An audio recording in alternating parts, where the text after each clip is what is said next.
Hi, it's Barnaby Lashbrook here and welcome to another video designed to help you achieve more. Today I want to talk about how to stay motivated when you're feeling very low energy.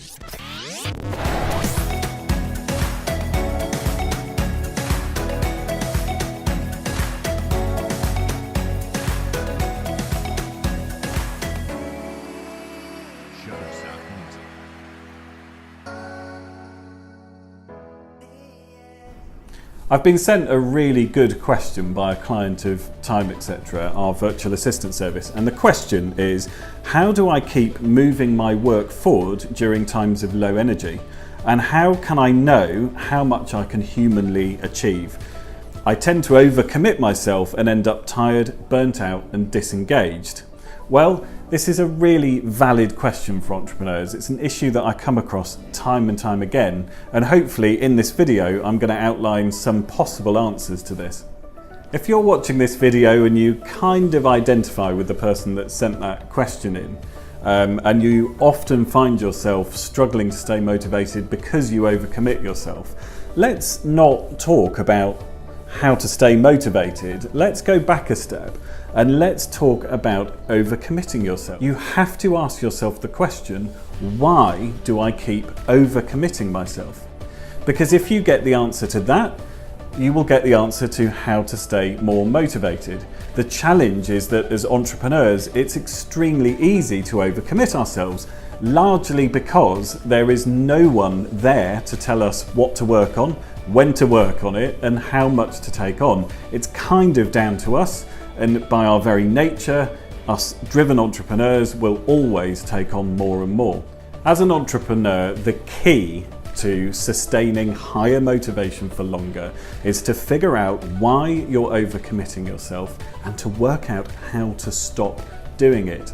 The benefits for you are higher motivation, increased energy levels, and most importantly perhaps, the ability to really see which tasks you should be focusing all of your energy and motivation on. For me, a major breakthrough in achieving more was realizing that I'm only really capable of doing 2 or 3 big tasks per day to a high standard. Now, even now when I say that, it's quite difficult for me to admit because it doesn't sound very impressive. But for years, I was trying to do 5 or 6 huge things every day. I wasn't getting to them all, I wasn't managing to do them all, I was finding the ones that I was doing, I wasn't doing it to a particularly high standard. And then literally realised that what was going wrong was I was just trying to do too much every day. The standard that I'd set myself for what I wanted to achieve on a daily basis was too high for me as a person. It's a bit like filling a bucket with water. Now, when the bucket got full, you would turn the tap off. You wouldn't keep the tap running because all the water would spill everywhere. It would be an absolutely pointless thing to do. But if you find yourself regularly overcommitting, then that's basically what you're doing. You're pouring way more water into the bucket than it can hold. Now, the hard bit here is accepting that actually maybe your bucket isn't as big as you think it is, that you have to come to terms with the fact that it holds a little less than you thought. But if you can come to terms with that, if you can accept that actually you're perhaps capable of less tasks every day than you thought you were, then that could be the key to you staying motivated for longer and having higher levels of energy generally. When you can accept that your capacity to do stuff is perhaps a little bit smaller than you thought it was, a magical thing happens. You start being way more selective over those 2 or 3 or 4 tasks that you can really accomplish every day.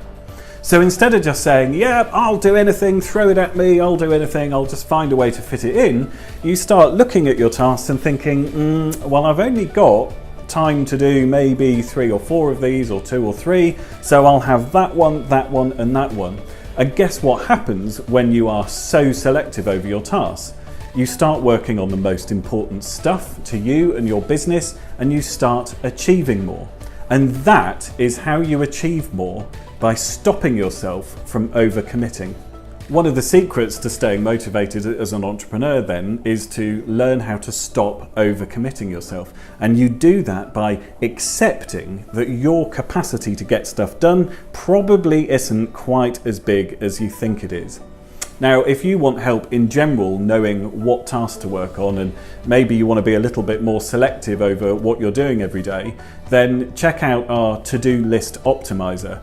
It's a free tool on our website, the link is below, and it'll help you prioritize your work so that you know what to work on first. Thanks for watching. Please leave your thoughts below in the comments. I'd love to read them, and I'll see you next time.